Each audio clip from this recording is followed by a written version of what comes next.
നമസ്കാരം, വേണു പരമേശ്വറാണ്. ഇയാളെ കണ്ടു കഴിഞ്ഞാൽ കാക്കയുടെ നിറം. ഒരു പുരുഷൻ കാലകത്തി വെച്ച് മോഹിനിയാട്ടം കളിക്കുന്നത് അരോചകം. ഇവനെ കണ്ടു കഴിഞ്ഞാൽ ദൈവവും പെറ്റ തള്ളയും സഹിക്കില്ല. ഇയാള് കണ്ടു കഴിഞ്ഞാല് കാക്കയുടെ നിറം. എന്റെ അഭിപ്രായത്തില് മോഹിനിയാട്ടം ഒന്നും ആമ്പിള്ളേർക്ക് പറ്റണമെങ്കിൽ അതുപോലെ സൗന്ദര്യം ഉണ്ടാവണം. ഇവനെ കണ്ടു കഴിഞ്ഞാണ്ടല്ല ദൈവം പോൽ പെറ്റ തള്ള സഹിക്കില്ല. ഈ പരാമർശമാണ് ഇപ്പോൾ പുലിവാലായിരിക്കുന്നത്. താൻ നടത്തിയ പരാമർശങ്ങളിൽ ഉറച്ചു നിൽക്കുന്നതായും ജാതീയമായും വംശീയമായും ഒരു വ്യക്തിയെയും പേരെടുത്ത് താൻ പറഞ്ഞിട്ടില്ലെന്നുമാണ് നൃത്ത അധ്യാപിക കൂടിയായ കലാമണ്ഡലം സത്യഭാമ ജൂനിയർ മറുപടി നൽകിയത്. എന്നാൽ ഇതിൽ പറയപ്പെടുന്ന വ്യക്തി താൻ തന്നെയാണെന്നും വ്യക്തിപരമായി മാത്രമല്ല വംശീയമായി ഇത് കൂടുതൽ അധിക്ഷേപമാണെന്നുമാണ് പ്രമുഖ കലാകാരനും മോഹിനിയാട്ടം അധ്യാപകനുമായ RLV രാമകൃഷ്ണന്റെ മറുവാദം. അപ്പം ചാനൽ ചർച്ചകളിലൊക്കെ അവരുടെ നിലപാടുകൾ വ്യക്തമാക്കുന്നത് നിങ്ങളെല്ലാവരും കണ്ടു കഴിഞ്ഞതാണ്. അപ്പം എന്നെ സംബന്ധിച്ചിടത്തോളം വ്യക്തിപരമായിട്ടുള്ള ആക്ഷേപങ്ങൾ എനിക്ക് ഇവരുടെ ഭാഗത്തുനിന്ന് പലപ്പോഴും ഉണ്ടായിട്ടുണ്ട്. കേരള കലാമണ്ഡലത്തിൽ ഞാൻ വിദ്യാർത്ഥിയായിരിക്കുന്ന സമയത്ത് പലതരത്തിലുള്ള ആക്ഷേപങ്ങളും എനിക്ക് ഇവരുടെ ഭാഗത്തുനിന്ന് ഉണ്ടായിട്ടുണ്ട്. അതുകൊണ്ട് തന്നെ എനിക്ക് SC/ST കമ്മീഷൻ മുതലായ പല നിയമ വ്യവസ്ഥയ്ക്ക് മുമ്പിലും പരാതികൾ കൊടുക്കേണ്ട കാര്യങ്ങളുണ്ടായിട്ടുണ്ടായിരുന്നു.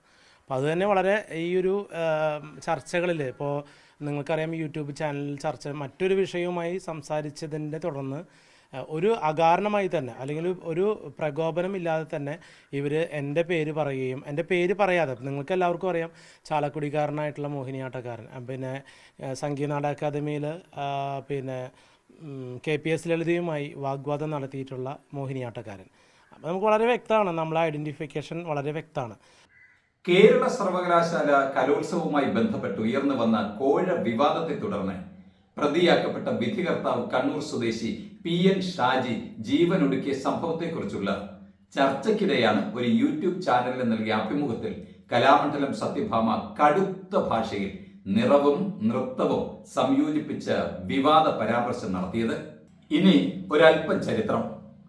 16-ാം നൂറ്റാണ്ടിൽ രചിക്കപ്പെട്ട വ്യവഹാരമാലയിലാണ് ഭരതമുനിയുടെ നാട്യശാസ്ത്രത്തിലെ മോഹിനിയാട്ടം എന്ന പ്രത്യേക കലാരൂപത്തെ ആധുനിക കാലഘട്ടത്തിൽ പുനർനിർവചിച്ചത്.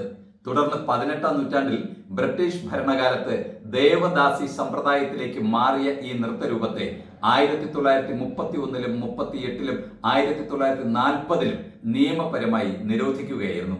ഹിന്ദു പുരാണങ്ങളിലെ ദേവസങ്കല്പമായ മഹാവിഷ്ണുവിന്റെ അവതാരവും സ്ത്രീരൂപവുമായ മോഹിനിയിൽ നിന്നാണ് മോഹിനിയാട്ടം എന്ന പദം രൂപപ്പെട്ടത്. തുടർന്ന് സ്വാതി തിരുനാളിന്റെ കാലയളവിൽ മോഹിനിയാട്ടത്തെ വീണ്ടെടുത്ത് ചിട്ടയാർന്ന നൃത്തരൂപമാക്കി മാറ്റിയിരുന്നു. ഇതേ തുടർന്നാണ് മോഹിനിയാട്ടം കേരളത്തിന്റെ തനത് കലകളിലൊന്നായി മാറുകയും പൊതുവേദികളിൽ ആസ്വാദ്യകരമായി അവതരിപ്പിക്കപ്പെട്ടു തുടങ്ങിയത്. പിന്നീടാണ് സ്വാതന്ത്ര്യ സമര ചരിത്രങ്ങളിൽ സാഹിത്യ മേഖലയിൽ നിന്നുള്ള സജീവ സാന്നിധ്യമായിരുന്ന വള്ളത്തോൾ നാരായണ മേനോൻ കലയുടെ കൂത്തമ്പലമായ കലാമണ്ഡലം സ്ഥാപിക്കുകയും ഒട്ടേറെ നൃത്തരൂപങ്ങൾക്കൊപ്പം മോഹിനിയാട്ടത്തെ വീണ്ടെടുത്ത് ക്ഷേത്ര കലയുന്നതിന് പുറമെ പൊതുവേദികളിലും സ്കൂൾ കോളേജ് കലോത്സവങ്ങളിലും മത്സരവേദികളിലും എത്തിച്ചത്. അതോടെ കേരളത്തിന്റെ നൃത്തകലയായ മോഹിനിയാട്ടം ഇന്ത്യയിലെങ്ങും പ്രസിദ്ധി നേടി. പ്രാചീന കാലത്ത് രൂപം കൊണ്ട കലാരൂപം എന്ന നിലയിലും ഐത്തവും വർഗ വർണ്ണ വിവേചനങ്ങളും നിലനിന്നിരുന്ന കാലയളവുകളിലെ നിർവചനങ്ങളും കൊണ്ട് സമ്പന്നമായ ഈ മനോഹര ലാസ്യ നൃത്തരൂപത്തിൽ ഇപ്പോഴും അത്തരം ചിന്താഗതികൾ നിലനിൽക്കുന്നുണ്ട് എന്നുള്ളതും സത്യമാണ്. അതാണ് പൊളിച്ചെഴുതപ്പെടേണ്ടത്. മാധ്യമങ്ങളിൽ വിവാദ പരാമർശം നടത്തിയ വ്യക്തിയും വിവാദത്തിന് ഇരയാക്കപ്പെട്ട വ്യക്തിയും തമ്മിലുള്ള വാക്പോരുകൾക്കാണ് പ്രാധാന്യമെങ്കിലും ഈ ചർച്ചകൾ ജീവസുറ്റതാകണമെങ്കിൽ നൃത്തരംഗത്തെ വിദഗ്ധർ ഇത്തരം നൃത്തരൂപങ്ങളിലെ നിർവചനങ്ങളെ കാലോചിതമായി പരിഷ്കരിക്കാൻ തയ്യാറാവണം. അങ്ങനെ വന്നില്ലെങ്കിൽ ഇതിന് സമാനമായ വിവാദങ്ങൾ ഇനിയും കാലങ്ങളോളം തുടരുമെന്നതാണ് സത്യം. തൃപ്പുണിത്തുറയിലെ രാധാലക്ഷ്മി വിലാസം കലാപഠന കേന്ദ്രത്തിന്റെ ചുരുക്കെഴുത്താണ് RLV എന്നത്. ഈ കോളേജിൽ നിന്നും മോഹിനിയാട്ടത്തിൽ ബിരുദവും ഡിപ്ലോമയും, MG സർവകലാശാലയിൽ നിന്നും MAയും, കേരള കലാമണ്ഡലത്തിൽ നിന്ന് തന്നെ MPhilഉം പാസ്സാവുകയും മോഹിനിയാട്ടത്തിൽ PhD നേടുകയും ചെയ്ത മിടുക്കനായ കലാകാരനാണ് പ്രശസ്ത സിനിമാ താരമായിരുന്ന കലാഭവൻ മണിയുടെ അനുജൻ കൂടിയായ RLV രാമകൃഷ്ണൻ. ഇന്ത്യയിലും വിദേശത്തും ഉൾപ്പെടെ ആയിരക്കണക്കിന് വേദികളിൽ മോഹിനിയാട്ടം ഉൾപ്പെടെ സ്ത്രീവേഷം കെട്ടി അനുവാചകരിൽ ആസ്വാദന കലയെന്ന നിലയിൽ അഭിനന്ദനങ്ങൾ ഏറ്റുവാങ്ങിയിട്ടുള്ള കലാകാരനാണ് രാമകൃഷ്ണൻ. എന്നാൽ ധാരാളം ഉയർന്ന പദവികളിൽ ഇരുന്നിട്ടുള്ള ആയിരക്കണക്കിന് ശിഷ്യസമ്പത്തുള്ള നൃത്ത അധ്യാപിക കൂടിയായ കലാമണ്ഡലം സത്യഭാമ നടത്തിയ നീചമായ വാക്കുകളാണ് ഇപ്പോൾ ചർച്ച ചെയ്യപ്പെടുന്നത്. ശരീരത്തെ ഒരു ഉപാധിയാക്കി ഒരു കലാരൂപത്തിലൂടെ ഒരാൾ സൃഷ്ടിക്കുന്ന സൗന്ദര്യമാണ് കലയെന്ന പേരിൽ നാം ആസ്വദിക്കുന്നത്.